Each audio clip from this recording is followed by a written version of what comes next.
Hey, my vault dwellers. So, after sharing my 80s horror trauma with you, you kind of hit back with your own picks. So, today I'm going to be breaking down the 25 films that apparently scared all of you. Now, some of these, I completely understand. Others, well, let's just say the 80s made us afraid of some weird and questionable stuff. Let's see if you can even make it all the way to number one. Or are you too chicken?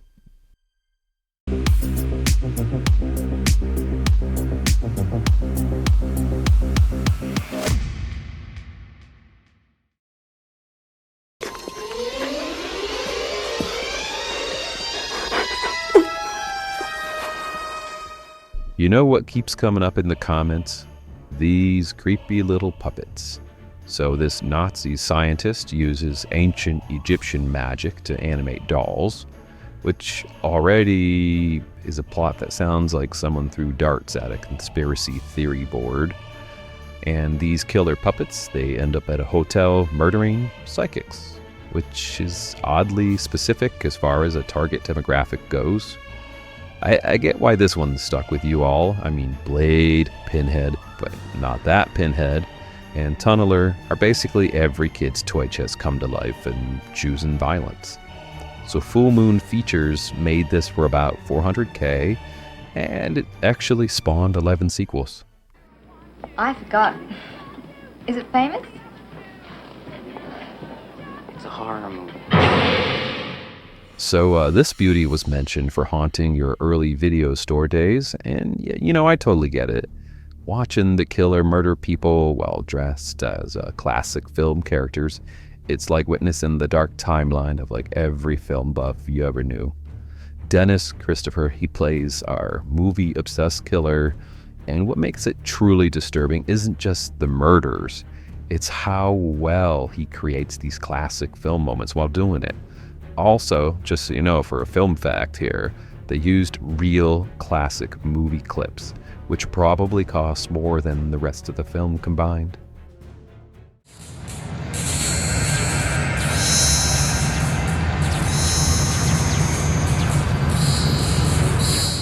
Some of you shared how this one played into your childhood paranoia about adults acting weird.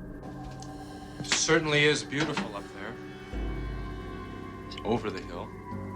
Hey, just because you're paranoid doesn't mean alien slugs are controlling your parents, right? So this was a remake of the 1953 classic, which gives us teachers eating frogs, parents being replaced, and a school nurse scene that ruined doctor visits forever. The movie bombed because it came out 2 weeks after Top Gun, so I guess it turns out that people prefer their 80s paranoia with more beach volleyball. This is KAB, Antonio Bay. Stevie Wayne here, and let me be the first to wish Antonio Bay a happy birthday. John Carpenter brings us Undead Leper Pirates in the Fog, which completely sounds like a Mad Libs I did on a road trip once. So Carpenter made this right after Halloween with basically pocket change, and it still managed to create something that made everyone afraid of bad weather reports. So Adrian Barbeau plays this late night DJ in a lighthouse, which is typical 80s horror setup. The scene where the fog rolls in while she's broadcasting, it still gives me chills. Plus, I mean, this movie taught us all that if your town has a dark centennial celebration coming up, maybe you just skip it and go somewhere else for the week.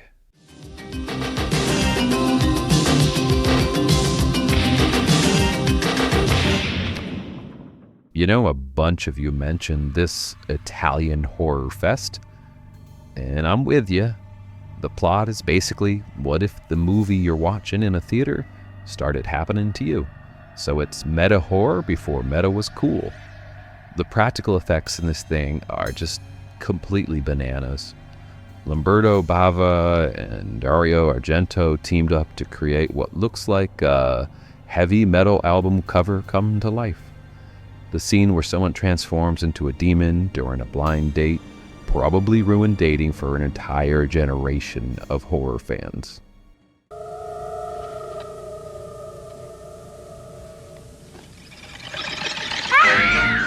Somehow Disney decided to traumatize kids with Ray Bradbury's story about a sinister carnival. And boy, did it work.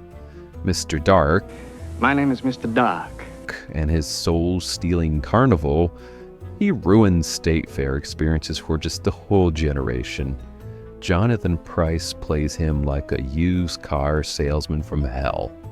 Disney actually reshot parts of the film to make it scarier, which is like the most un-Disney thing ever. That scene where the spiders, they're all over, crawling over the room, and the kid, I mean, it's pure childhood trauma. I still get nervous around carousel music, and judging by the comments, I'm not alone. We're lost, Art. We're lost. So this movie is the best use of an acronym ever: Cannibalistic Humanoid Underground Dwellers, or as I like to call them, why I started taking the bus. This movie convinced a generation that something was living in every manhole cover, and some of you probably crossed the street to avoid them, and honestly, I get it. The social commentary about homeless people and toxic waste, it's pretty heavy for a monster movie, but let's be real, we were all terrified of those glowing eyes in the sewers. Fun fact, they shot this in actual New York tunnels, which probably explains why the actors looked genuinely terrified. Astronauts Edward Albert and Aaron Moran, trapped in a living maze of terror on a world spawned by their darkest nightmares. Roger Corman produced this alien knockoff that goes places even Alien wouldn't dare. This movie proves that sometimes the lowest budget creates the highest nightmare potential. Future Hollywood power player James Cameron did the production design, which explains why it looks way better than it should. This also features a young Robert Englund, who became our famous Freddy. The film's tagline was, "Beyond your deepest fears, beyond your wildest dreams." More like beyond any therapy session's ability to help. Paul Schrader's remake about people who turn into panthers when aroused really messed with some of you. Natasha Kinski, I think I got that right, and Malcolm McDowell play siblings with a very unique family condition.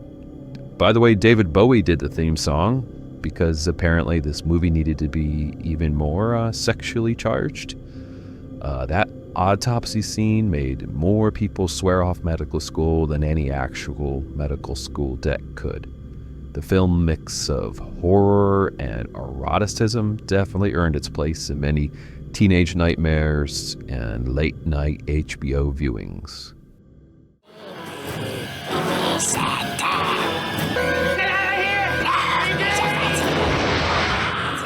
Wes Craven made a movie about a boy genius who turns his dead girlfriend into a robot. That basketball scene where Kristy Swanson's character explodes someone's head with a basketball, that's just pure Craven, man. Warner Brothers forced Craven to add more gore after test audiences wanted another Nightmare on Elm Street. The result is this weird mix of sweet teen romance and brutal robot violence. It's like Short Circuit meets The Terminator, but with more teenage angst. To the max, man. Warning. This preview cannot show all of the terrifying and grotesque transformation sequences from the last 30 minutes of The Beast Within. The filmmakers strongly suggest that those who may be shocked by this unique, horrifying movie use caution when seeing... So in this movie, a woman gets attacked in the woods, and when I say attacked, I'm really using that term lightly here. And years later, her teenage son starts changing. The practical effects team used these air bladders to create that horrific metamorphosis, and apparently they just kept pumping and pumping until things started to break. The movie has the most bananas explanation for its monster. It's a guy possessed by cicada spirits. Only in the 80s could you pitch that with a straight face. Dear Mom and Dad, I've been at a sleepaway camp for almost 3 weeks. And I'm getting very scared. Oh boy. I mean, that ending. The ending. Several of you still seem traumatized by it, and that's well deserved. What starts as a typical summer camp slasher takes the most disturbing left turn in horror history. So first-time viewers, if you know, you know. If you don't, good luck sleeping tonight. Beyond the final shock, this movie has some of the most creative kills in slasher history. Death by a beehive? Yeah, that's thinking outside the murder box. Also featuring the shortest shorts ever worn in horror cinema. The 80s were just a different time, folks. It's a bad time, this time of year. There's bad things coming. My words. So nothing says romance like a guy in mining gear using a pickaxe to express his feelings. Your comments about this ruining Valentine's Day are totally valid. I mean, Hallmark probably doesn't make cards for sorry about the homicidal miner. The film was heavily cut by the MPAA, but the restored version proves that love actually hurts a lot. This was shot in real Nova Scotia mining town using actual miners as extras, which explains why everyone looks legitimately uncomfortable underground. This fun fact, by the way, the killer's breathing sound was later copied by everyone's favorite father, Darth Vader. It's under the fog. What are you saying? It's right here with us. So Stephen King's take on werewolves, starring Corey Haim, is a supercharged wheelchair fighting a lycanthrope priest. And this was heavily requested in the chat.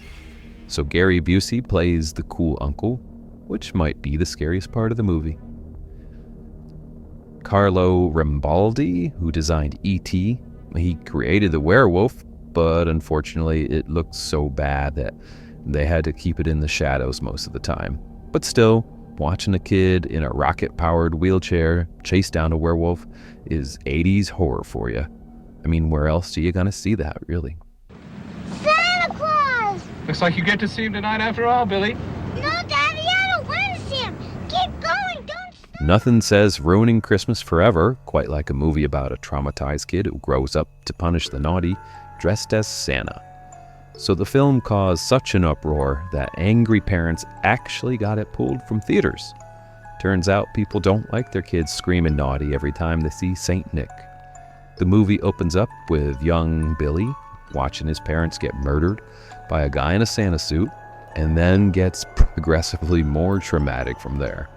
Here's a fun fact. If you remember Siskel and Ebert, well, they were so offended by this film that they read out the names of the production crew on their show, shaming them for making it.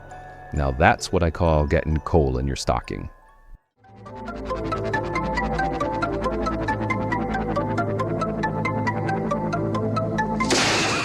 Horror legend Romero, he goes full throttle with his third Dead film, and boy did this one leave a mark. I mean, the scene where Rhodes gets torn in half while screaming "choke on him" might be the most satisfying death in zombie cinema. Tom Savini outdid himself with the effects here. The film bombed initially because, people wanted another Dawn, but this claustrophobic military bunker nightmare actually shows what would really happen if humans tried to solve zombies. Spoiler alert, it doesn't go well.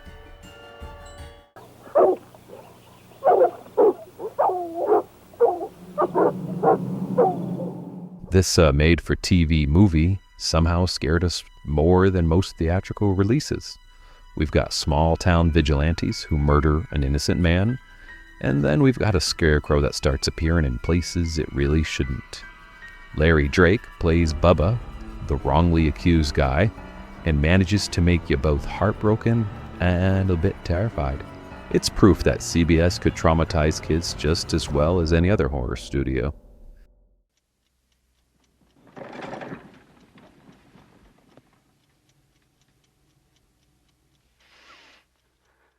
So based on a quote-unquote true story about a woman being attacked by an invisible force, this one hits a bit different because, where do you even hide when there's something you can't see? Barbara Hershey's performance makes you believe she's actually being terrorized by nothing. Several of you mentioned chucking empty rooms for years after watching this, and a few of you struggled to even take a bath. So Martin Scorsese called this one of the scariest horror films ever made. And the scene where the entity manifests through cold spots and physical attacks were done with practical effects that just still hold up today. Also, this is probably the only horror film where the solution involves liquid helium.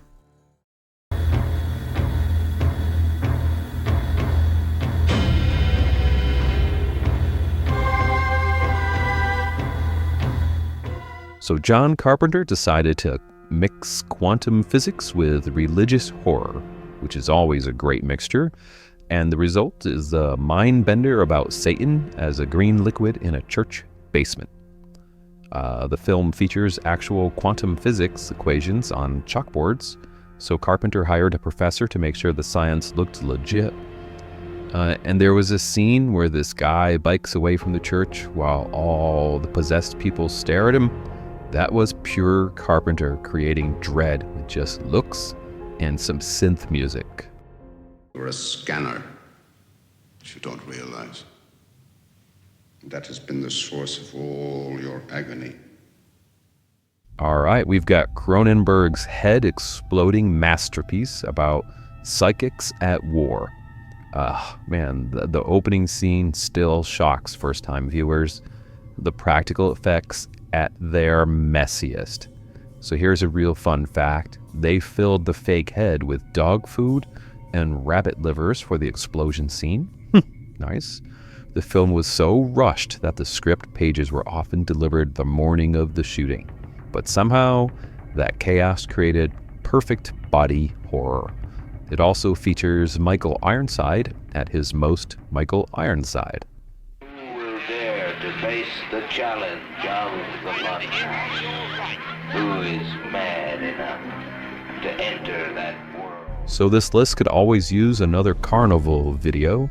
So this one takes us to a carnival where 4 teens decide to spend the night in a dark ride. Because apparently nobody in horror movies has ever been to a carnival before. The film's makeup effects were done by Rick Baker, and watching the killer's Frankenstein mask come off to reveal something worse underneath, it still hits pretty hard. Also, the mechanical fat lady laugh, oh God. I don't want to get back on that track. So this is New Year's Eve on a train with a killer who keeps changing his costumes because apparently one mask just isn't scary enough.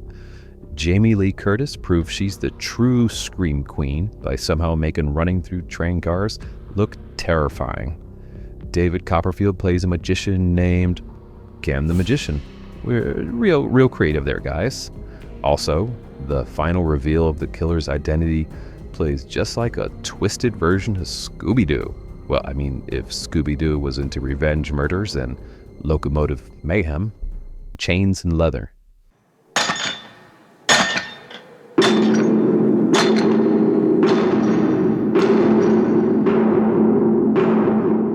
Taking the number 1 spot is George C. Scott versus a ghost who's got a nice red rubber ball.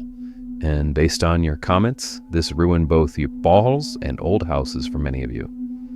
It's proof that sometimes the scariest things aren't what you see, but what you don't see. The film's based on the screenwriter Russell Hunter's claimed real experience in a Denver mansion. The wheelchair scene on the stairs has more tension than most modern horror films' entire runtime. What makes this number 1 isn't just that it scares you, it's how it builds dread throughout simple things. A ball bouncing downstairs, child's laughter, a melody from a music box. Sometimes the most effective horror is just taking the most innocent things and making them terrifying. Also, George C. Scott plays fear like nobody else. When he's scared, you're scared. Well, I'm really proud of you for those of you who made it to the very end. So here we've got the films that kept you up at night and probably funded several therapist vacation homes.